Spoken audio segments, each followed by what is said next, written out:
Hare Krishna and Jai Shri Ram.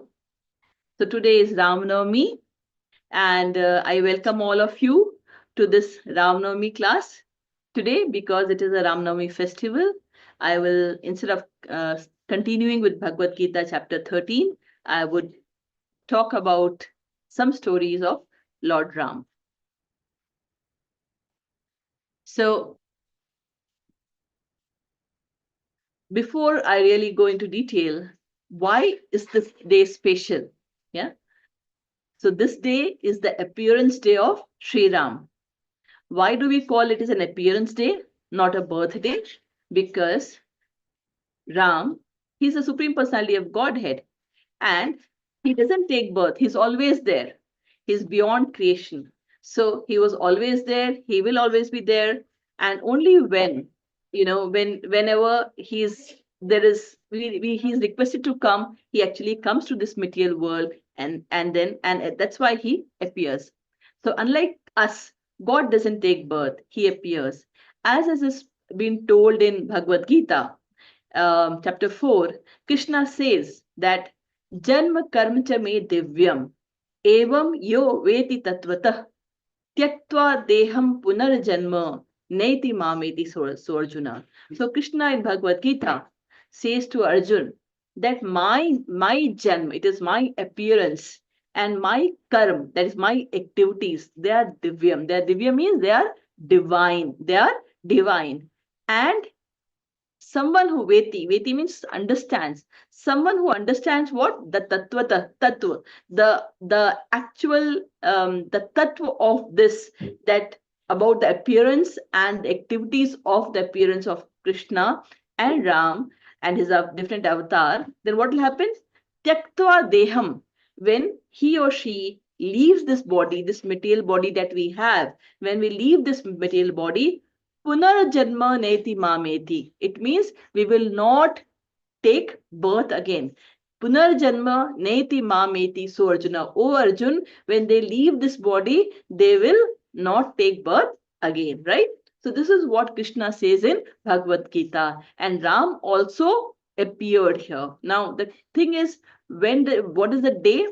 As per the Hindu calendar, this is the month of Chaitra, and Chaitra is the first month of Hindu calendar, and it starts with, in south we call it Ugadi, in north it is Navratri. We have 9 days, and on the ninth day is the appearance day of Lord Ram, which is celebrated as Ram Navmi, right? So in which yug was he born?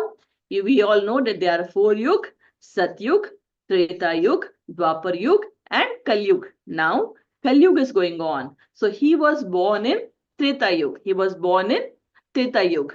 Then what time was he born? He was actually born at 12 p.m. It's a midday he was born. And Krishna was born at midnight. And Ram was born at midday, so 12 p.m. So right now it's like, he has already taken birth, and the celebrations are going on. So where was he born? He was born in Ayodhya. Ayodhya, and where is Ayodhya located? It is located in India, in Uttar Pradesh, right? And which river flows in Ayodhya? It is the Saryu River. So Ayodhya is situated on the bank of Saryu River. Who is the father of Sri Ram? Dashrath Maharaj is the father of Sri Ram, and mother is Kaushalya. Now, in which scripture is totally dedicated to Ram? So we know it is Ramayana and Ramcharitmanas. Who has written Ramayana? Ramayana is written by Valmiki, and the Ramcharitmanas is written by Tulsidas. The question is, why did he appear? What was the reason for his appear? And again, Krishna explains that why he appears. Why does the avatar appears? He says, Yada yada hi dharmasya glanir bharata abhyuthanam adharmasya tadatmanam srijanyaham. Yada yada hi dharmasya. Whenever and wherever there is a glanir bhavati bharata. Bharat is Arjun. Oh Arjun, whenever there's a glani is there's a decline. Decline in what? Decline in dharma. Whenever there's a decline in dharma, then what happened? Abhyuthana adharma. Abhyuthana is increase. Abhyuthana is increase. What does increase? Adharma. When adharma increases, tad atmanam sujamiham. At that point of time, I appear. But why does he appear? Paritranaya sadhunam, Vinashaya cha dushkritam. Paritranaya sadhunam. Sadhunam means all the pious people. All the pious people, he comes to deliver. Paritranaya sadhunam. It means he comes to deliver all the sages, all the pious people. And Vinashaya cha dushkritam. And those who are miscreants, who are dushkritam, for them, what does he do? He vinasha, he destroys them. Dharma sansthapanarthaya, and to re-establish dharma. Sambhavami yuge yuge, I appear again and again. So in Treta Yuga, he appeared as Ram.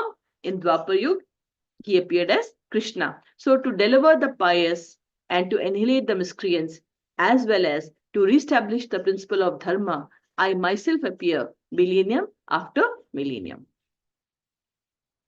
So today we will actually learn about some lessons. I'll try to talk about some lessons that we learn from the life of Lord Ram.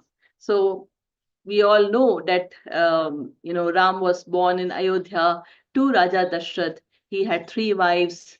Raja Dashrath had three wives: Kaushalya, Kaikeyi, and Sumitra. But he had no sons.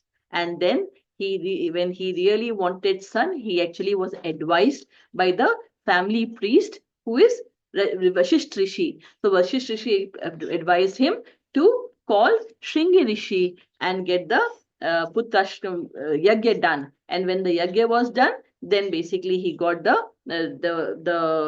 Agni Devi came up with a bowl of kheer, and which was distributed and between Kausalya, Kaikeyi, and Sumitra. And then Kausalya was blessed with Ram, Kaikeyi was blessed with Bharat, and Sumitra was blessed with Lakshman and Shatrughan. So Raja Dashrath got four sons, and Ram was the eldest.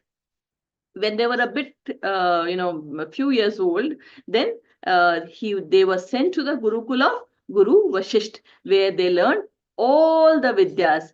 The Gurukul, it does not only teaches the science, maths, and history, geography, but it also teaches. It is an all-round development where you learn all types of vidya, like Dhanur Vidya. You learn Vedas. You learn all our scriptures. So that's what is the Gurukul.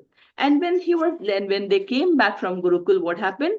When he was less than 16 years old, then Vishwamitra Rishi, he actually came to the kingdom of Ayodhya, and he came to Raja Dashrath and requested him to send Ram and Lakshman along with him, as there were a lot of demons which was troubling Vishwamitra Rishi in doing his Homa, in doing the Yagya. They were not letting him do not only him, but all the sages which was in the forest, they were not being allowed to do peacefully Yagya. And Vishwamitra said, this is the time when I can go and now bring Ram and Lakshman and help all the sages. But what happened?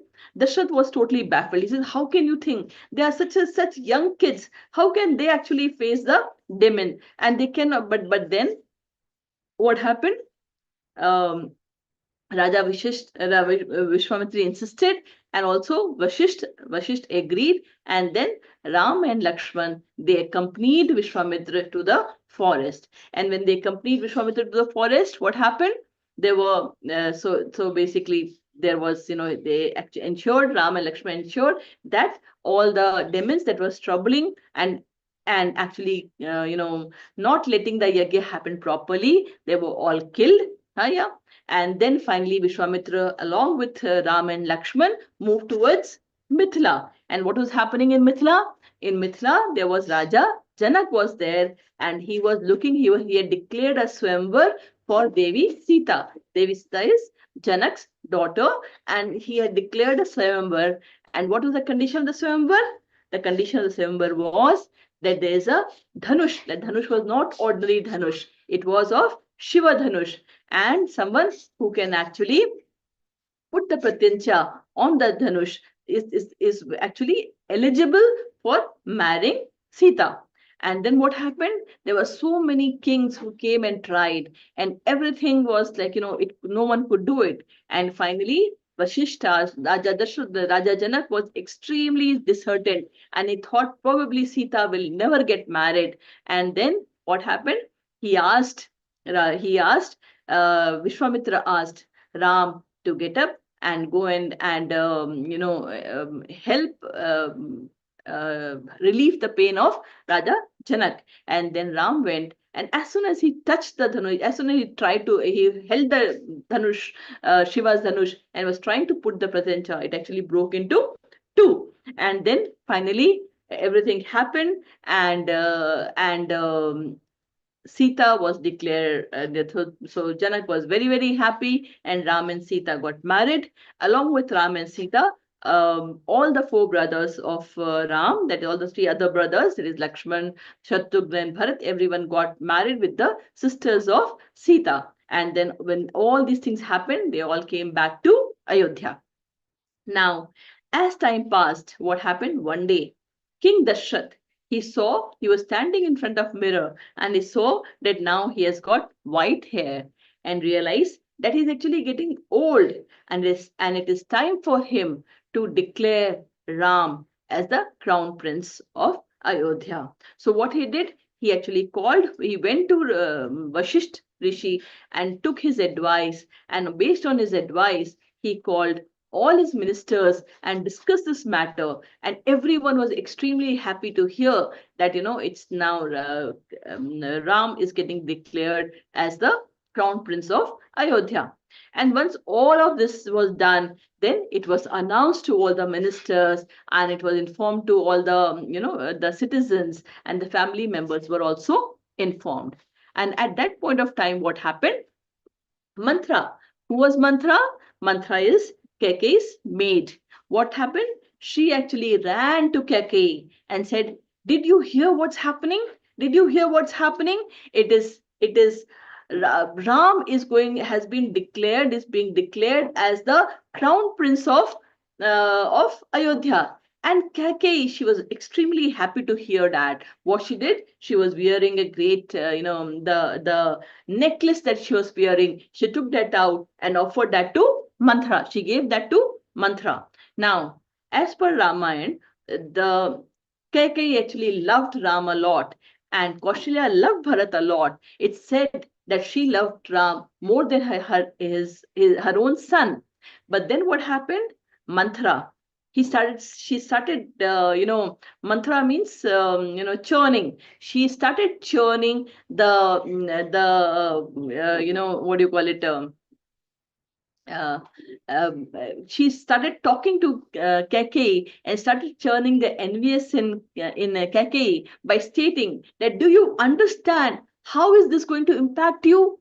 If once Ram is declared as the crown prince, then Kaushalya will have an upper hand, while Kaikeyi was the dearest queen of Dashrath. But now Mantra says that Kaushalya will have the upper hand, and you will be reduced to a maid servant of Kaikeyi.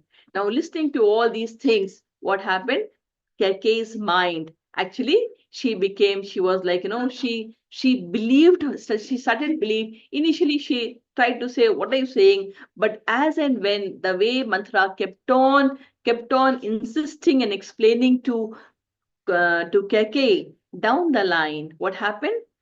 Keke started believing that what Mantra is saying is true, and she'll be reduced to a maid servant in this palace. And not only that, now, Keke wanted to know, she thought that the best friend she has is Mantra. And she asked Mantra, now I don't know how can I come out of all this problem that Dashrath is creating for her. And then Mantra reminded her that, remember the two boons that you're still pending with you, the two boons that Raja Dashrath has promised to give you, because Keke had saved Raja Dashrath in one of the wars. So he had said that I will give you two boons. And Kekeyi has said, I will take it. Let the right time come. So now is the time for you to use those two boons. And what are the two boons that you should ask?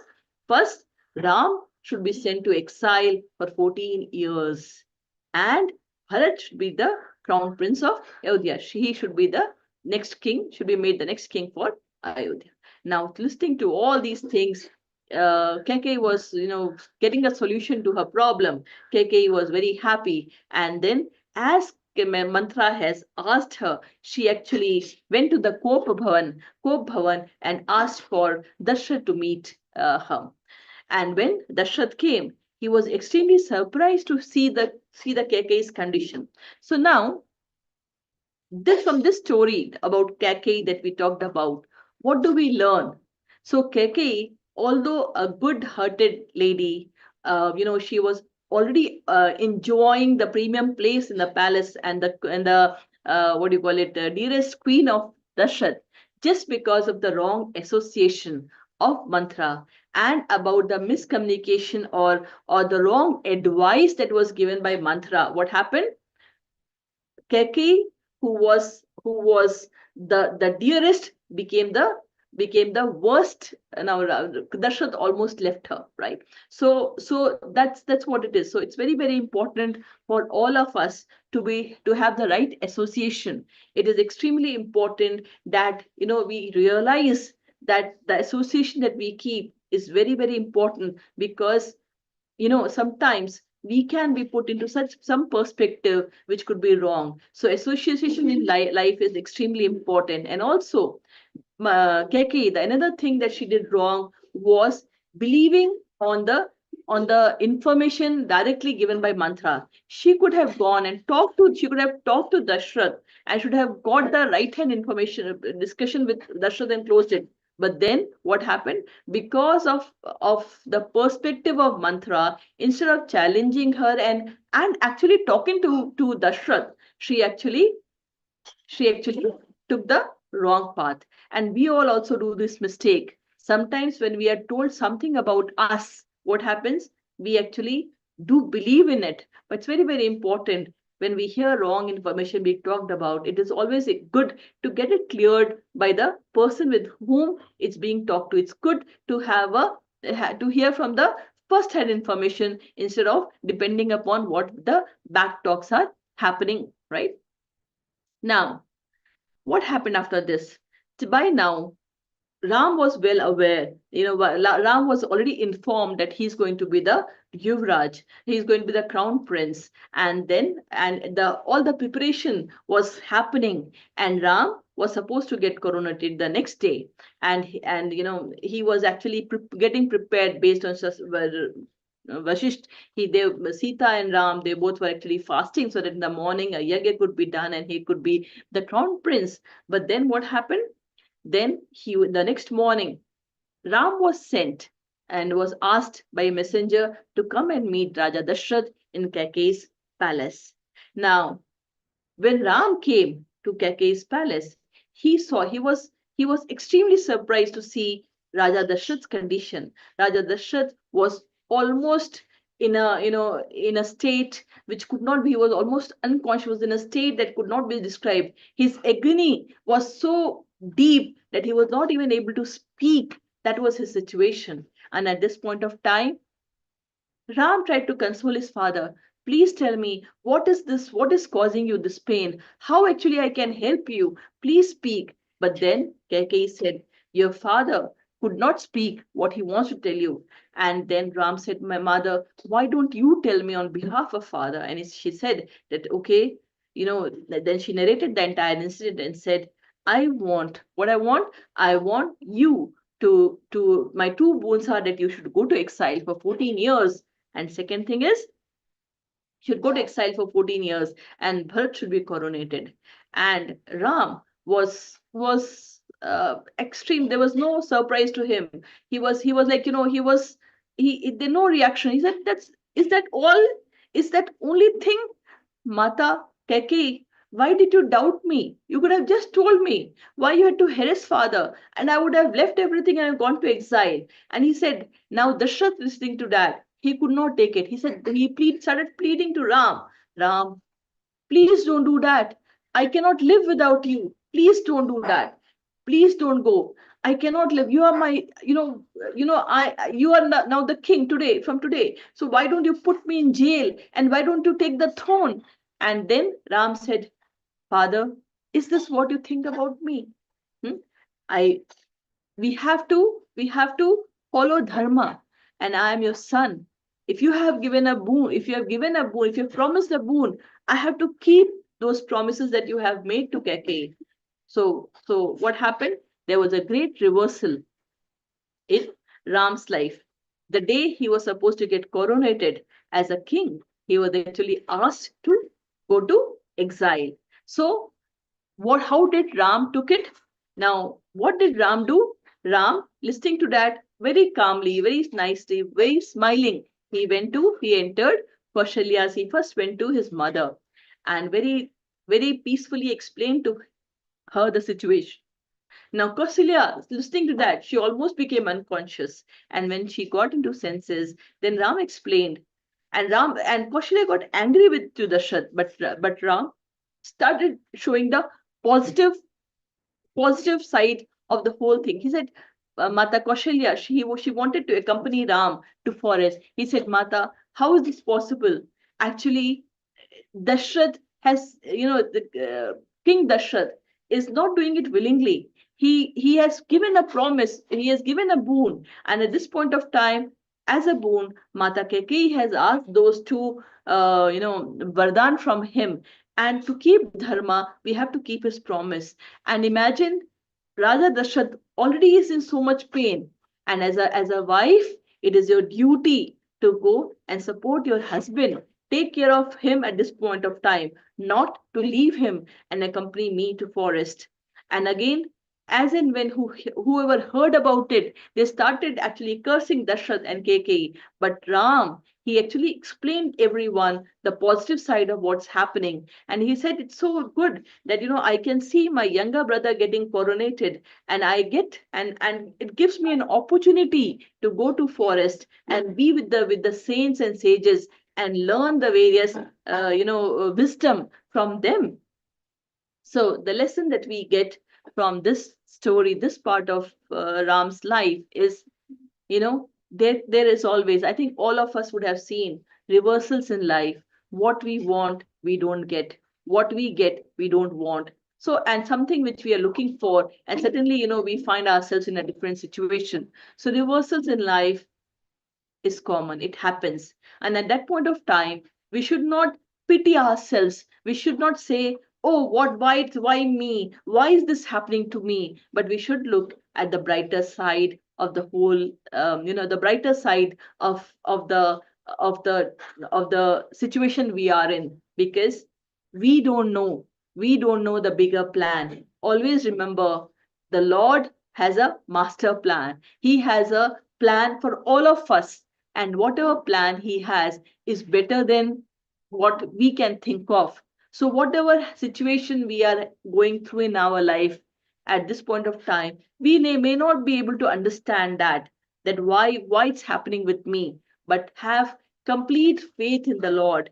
Have complete faith in the Lord, because Lord has a plan, and that plan is much better than our plan. So don't put, just like Ram, facing reversals, he was what do you call it, neither happy nor sad. He was in a some position. Similarly, we all should take reversals in our life with a positive, we should look at the positive side of the reversals that we see in our life. That's what we learn from this story of Lord Ram. And then what happened? Now, when all these things were happening at this point of time, when Ram was declared as a, he was getting declared as the Yuvaraja, the crown prince, at that point of time, Bharat and Shatrughan, they were not in Ayodhya. They had been actually sent to the to Kaushalya's, to their maternal grandfather. They were there. And then now Ram, Sita, and Lakshman, they actually left for exile. And Dashrath could not bear this pain. And when Dashrath could not bear this pain, what happened? He finally he finally left his body. Now, what happened at that point of time? There were messengers sent to call Bharat and Shatrughan back to Ayodhya. And when they were called to send back to Ayodhya at that point of time, now, and it was told that, they need to come urgently. And when Bharat was reaching Ayodhya, he was extremely surprised to see the status of the city. He said something, Ayodhya was like Amravati. Amravati is the what do you call it, is the capital of Indra's Swarglok. So Ayodhya was like Amravati. And now what Bharat is seeing, he is seeing that the entire each house, it's like, they have not even swept the house, their leaves are dried, everything, there's complete mourning everywhere, there's no gardens, there's not no fresh flower in the temple, everything looks sad, everything, there's no flowers that is blossoming. And Bharat coming, is wondering what's wrong, looks like there's something, some looks like, there's something extremely uh, bad has happened. And when he reached palace, he went to King Dashrath's room, and he didn't find his father there. Then he went to meet his mother Kaikeyi, and when he went to meet Mother Kaikeyi, then Mother Kaikeyi told him about the entire incident, about how Dashrath has left his body, and how, because of her boon, she has asked for Ram to send to exile and him to be coronated. And Bharat was extremely angry. He was totally broken. He said, "It is because of you everything has happened." And he was so dejected. He was so dejected. He never wanted to, accept Kaki as his mother. He said, "You have just um, uh, you have really, made me what you have done. This is such a big mistake you have done in your life." And then what happened? Then he went to meet Kaushalya, and finally everyone in Ayodhya was like, not even looking at Bharat. They were, and Bharat was, then when, he just couldn't bear it. Then he went, he did the last rites of Dashrath, and after that he, along with the sage Vashisht, asked him to now seat the throne of Ayodhya. But he refused. He said, "No, this is not my place. This is for King Raja Ram, and he is the right king of Ayodhya." And at that point of time, what he did was, he, along with Bharat, along with Vashisht, and the queens and all the citizens of Ayodhya, he decided to go to forest and bring back Raja Ram. Now, next is lesson is from Bharat Milap. So what happens? Bharat, actually, when now finally when he reached, finally when he reached the where Ram was.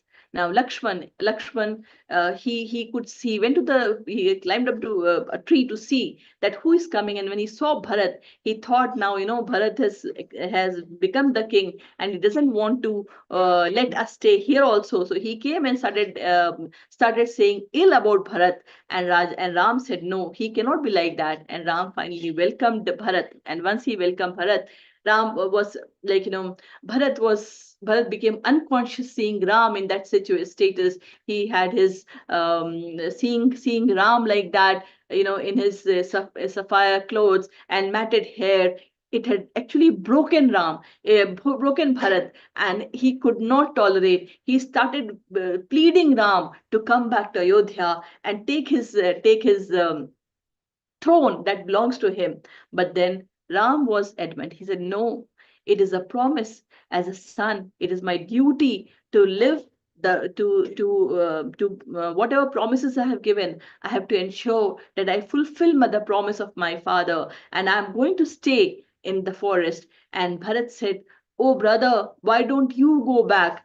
I will stay on your behalf. You don't have to stay. It is my mother. Because of this, all these things have happened. So please go back to Ayodhya and be the king there. But I, instead of you, will actually be in exile and do it." But then Ram did not agree. He said, "No, I need to actually fulfill my promise that I have made to Dashrath."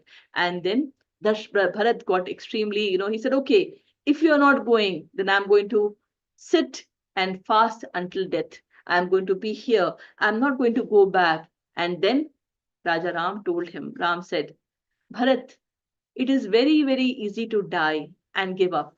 But then it is very, very difficult to live and and fulfill the promises that we have made.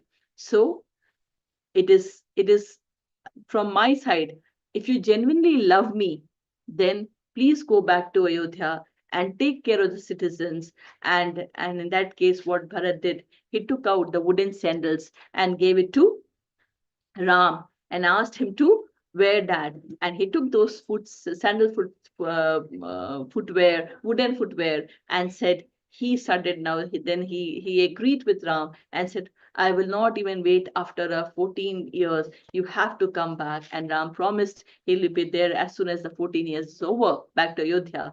And then Bharat took those wooden sandals back to Ayodhya, and he put that in the throne. And he did not even stay in Ayodhya. He went in a place like in Nandigram, and actually led a life of saint, a sage. And he left there, and then he actually let the Paduka of Ram rule the Ayodhya. He just took care of that. So the goal of our life is actually to serve Ram, and that is our dharma. If we see in Bhagavad Gita, in Bhagavatam, what is Bhagavatam defines what is the highest dharma. Bhagavatam, as per Bhagavatam, the highest dharma is to do the bhakti of adhokshaja. So as per Bhagavatam, स वै पुंसां परो धर्मो यतो भक्ति अधोक्षज अहेतुक्य pratihata yatma supasititi. So Bhagavatam says that the highest dharma of all humanity is that by which men can attain loving devotional service unto the transcendental Lord. So the highest dharma is basically to offer devotional service to Adhokshaja. Adhokshaja is Krishna. So that is what is our the highest dharma. And then this bhakti that we do, it should be hetuki apratihita. It means it should be unmotivated. This bhakti that we should do, we should not do bhakti with an expectation of getting something back in return. This bhakti that we do should be unmotivated, with no expectation, with no, it should be uninterrupted. That is what is actually the highest dharma of the humanity, of all of us. Yeah, and Bharat was an example. Another example, when we think about the highest bhakti and dharma, that, someone who could also do that, an example in Ramayana is of Shabri, yeah, is of Mata Shabri. So let us listen to the story of Mata Shabri. So Mata Shabri was actually a young girl whose father was a hunter. His father was a hunter, and she was staying. She was a tribal woman staying in a deep inside the forest. So one day, what happened? She saw that her father was actually, collecting hundreds of animals and was tying near her huts. So she was wondering that why is my father collecting all those animals and tying it near their place. So she asked his father, Father, what are you doing? Why are you actually putting all these animals here and binding them? He said that, I'm preparing for your marriage, because during your marriage I will have to sacrifice all these animals. Now, Shabri was very, very kind, thinking that for her marriage, all these animals will actually be killed. So she decided that no, she don't want to get married. She will remain single always throughout his life. So what happened? Late in the deep night, what she did, she actually opened all the animals that were collected by her father, and then she walked away more deep in the forest. She kept on walking for days, and finally she reached a place where a lot of sages were doing tapasya. And she thought, this is the right place for me, and I will like to spend my life serving the sages. So that's what she wanted to do. She said, this is how I can actually live my life, and this is the right way to live my life. So she decided. Now then she was very worried that she's a woman and she's a tribal woman. I know that the sages, they may not accept my service to them, so I will do it in such a way that they don't come to know about the service that I'm actually performing for them. So what she did was, in the daytime she used to go and cut woods, and she knew that, they'll be needing the woods for yajna, they'll be needing the woods for cooking. And also she saw the path that they take from their hut to the pond. It was full of stones and thorns. she decided to clean that path every day so that the sages can walk to the pond and take bath. So she started doing that daily. She started in the night, deep, late in the night. She used to go inside and keep all the woods there, and then she used to sweep the path every day. Now the sages, looking at this service, was started wondering, who is this person who is not visible and always, and does this, when does this person this does this service? So there was one rishi called Matanga Rishi. So Matanga Rishi said to his disciple, why don't you stay late and watch who is the one who does all this service to us? So the disciples saw that it was Chabri who actually comes late in the night and keeps all the wood there, and then she sweeps the floor so that now the disciples, when they met Shabri, they actually stopped her and asked her, who are you and why are you doing it? Shabri started crying.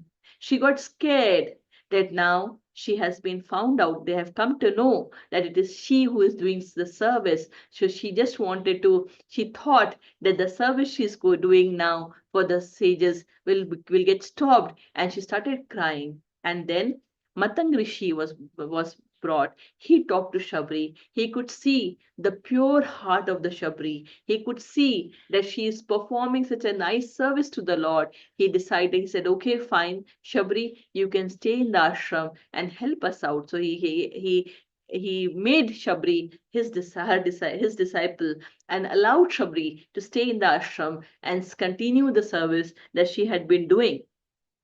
And Shabri slowly grew old doing the service. Now, what happened was, what happened was Matang Muni called Shabri one day and said, Shabri, it's time for me to leave the body. And I want, and so Shabri started crying, I have no one but you. And he said, no problem. You continue to stay here. You are such a great devotee. You are such a pure-hearted devotee. God, Lord Ram, will himself come to meet you. Why are you worried? You just stay here and continue to service. Now, Matan Muni left his body. He went to Vaikuntha. But listening to that, listening to Matan Muni's promise that Lord Ram himself will come, she was very, very happy, very, very excited. And every day she started waiting for Lord Ram. Every day her work was to keep to pluck the flowers around, to pluck the berries around, to clean the entire area, to change the water in the pot, and waited for Ram. She kept on waiting for Ram. She used to go and choose the best of the berries, and just to ensure that, since Ram is coming, she cannot let a sour berry to be given to Ram. So what she used to do, she used to eat each berry half. If it was sweet, she used to keep it. If it was sour, she used to throw it. That's how she used to do it. And then she kept on waiting, and she grew old and old. And one day, finally, Ram came. And then she was such a great devotee. Ram, that area was surrounded by sages, but Ram kept on asking people, where does Shabri lives? And she came and met Shabri. So her devotion. It is a it's her faith, her devotion, her love for Ram, that it was the devotional service that she used to do to Ram was so great that Ram himself came to visit Shabri, right? So, yeah, so Ram himself came to visit Shabri. So imagine what level of devotional service she had, what level of purity she had, how great devotee she was. And then when she offered the berries, the eaten berries to Ram, Lakshman got annoyed. He could see that the berries were eaten, but then Ram smiled and took the berry and ate and said to Lakshman, "Oh Lakshman, I have never eaten such a sweet berry." So Krishna says in Bhagavad Gita, Patram pushpam phalam toyam yo me bhaktya prayachati tadaham prahitam tadham bhaktya upahitam ashnami atmana. If one offers me with love and devotion, a leaf, a flower, a fruit, or water, I'll accept it. And that's a great example of Shabri offering a eaten berry, and that Ram accepting. That is the highest devotional faith that you can see. So so the lesson that we see from this, that for Lord Ram, for everyone is equal. He doesn't differentiate. It doesn't matter who you are, what you are, whether you are a male, whatever female. What he sees is the love, the love. So that this is what this is what is the devotion service. The God, he only sees the love by which we do the seva of Ram.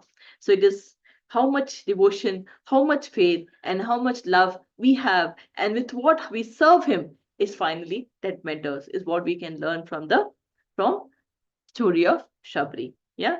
Similarly, we have stories of Hanuman. There could be who could be a better bhakt than Hanuman, and we have so many lessons to learn from Hanumanji. That his faith, his determination, his unparalleled devotion. It cannot be that is what God asks from us, and that is what we should do. That is a real aim and real purpose of life. Yeah. So with this, I would like to end this lecture. Some stories from some lessons that we from Ramayana that I've been talking about. So with this, I would end today's class, and I wish all of you, all of us, a very very happy Ramnavmi. Live your life. The only thing I would say, that we all should know the real aim of our life. The real dharma is to do service, what to adhokshaja. Our everything should be done with Bhagwan, with God as a center, and then we should live a life, and we should have make that as and that is a meaningful living of life. Yeah. Hare Krishna. Jai Shri Ram.